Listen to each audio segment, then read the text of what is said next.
What can I say about her? நான் என்ன சொல்ல முடியும்? ஏன் చెప్పగలను నేను? What will you say about her?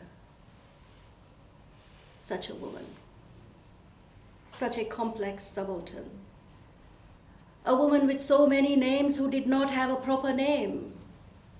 What can we say about such a subject of Indian history, the allegory of empire, the allegory of the nation, the glory and the shame of India simultaneously? Simultaneously. What can you say about such a woman?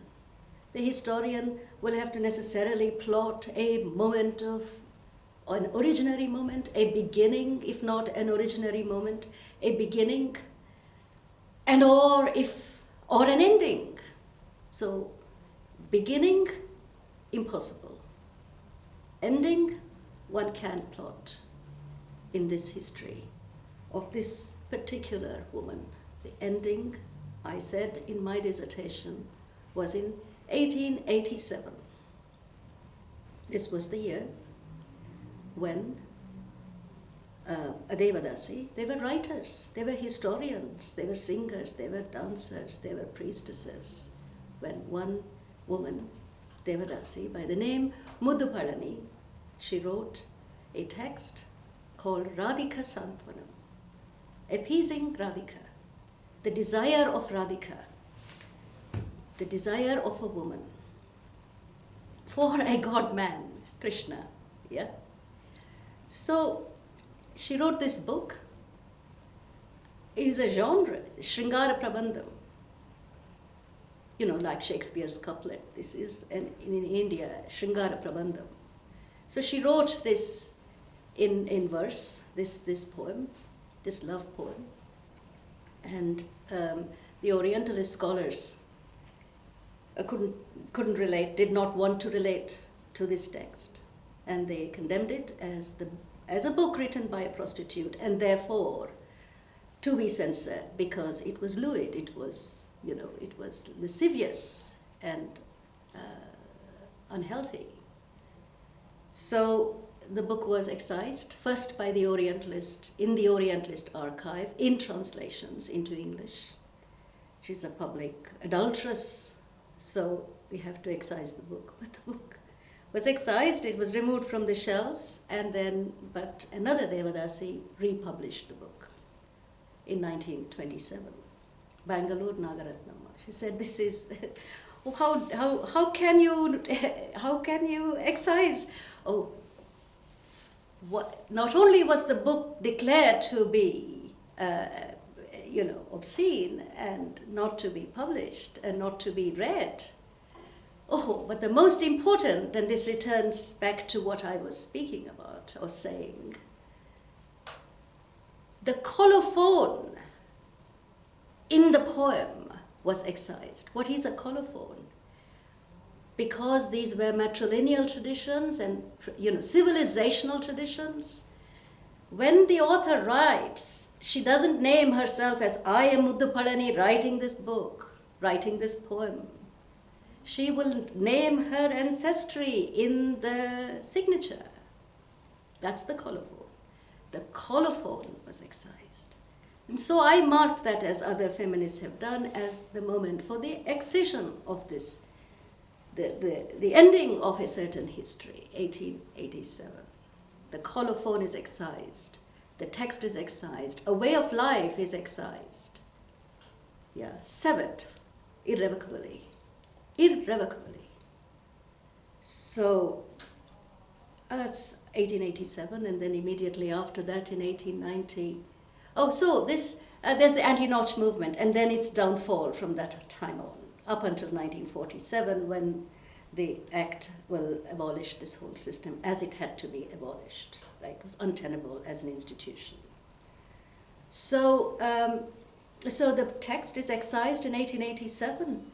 It's excised. It is reproduced, republished by a very wealthy devadasi, Bangalore Nagaratnamma.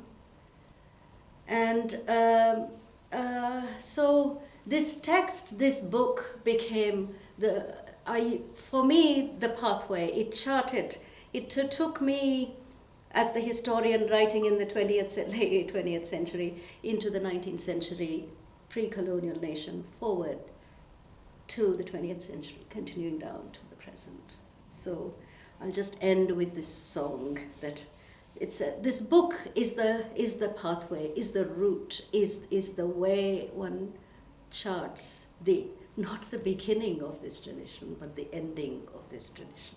So the book, this accession of this colophon becomes the most important thing. So I'll try and sing it. It's in Tamil, it's in Telugu, but you have to have it in translation.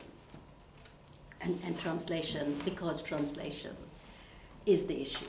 This was the refrain of the play, of my play, that was adaptation of my doctoral thesis. Payanam povom, Tanjavur, payanam povom, Radhika Santvanamu, payanam pole, அங்கு வாழ்ந்த தேவதாசி முத்துப்பழனி, அங்கு வாழ்ந்த தேவதாசி முத்துப்பழனி. பயணம் போவோம் தஞ்சாவூர் பயணம் போவோம், ராதிக சாந்த்வனமு பயணம் போலே, அங்கு வாழ்ந்த தேவதாசி முத்துப்பழனி, அங்கு வாழ்ந்த தேவதாசி முத்துப்பழனி. ராதையாக பாவித்து கண்ணனோடு தன் உறவை, ராதையாக பாவித்து கண்ணனோடு தன் உறவை ஸ்ருங்கார பிரபந்தமாய் எழுதினாளே, பயணத்தில் குறுக்கிட்டான் சிபி பிரவுன், அந்த பயணத்தில் குறுக்கிட்டான் சிபி பிரவுன். பயணம் போவோம் தஞ்சாவூர் பயணம் போவோம், ராதிக சாந்த்வனமு பயணம் போலே, அங்கு வாழ்ந்த தேவதாசி முத்துப்பழனி, அங்கு வாழ்ந்த தேவதாசி முத்துப்பழனி.